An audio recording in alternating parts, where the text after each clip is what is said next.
प्यारा नाच भी सुनाने जा रहे हैं। कैसा लगेगा कमेंट करके बताइएगा। भाभी जी के साथ में आज उन्हें बैठिए, बगल दिखा दीजिए एक बार।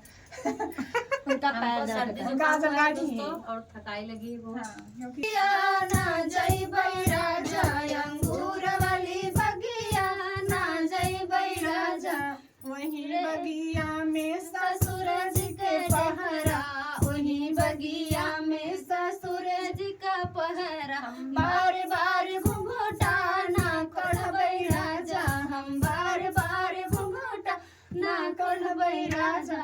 अंगूर वाली बगिया ना जइबै राजा, अंगूर वाली बगिया ना जइबै राजा। वही बगिया में भसुर जी के पहरा, वही बगिया में भसुर जी का पहरा, भसुर जी के पहरा, भसुर जी के पहरा।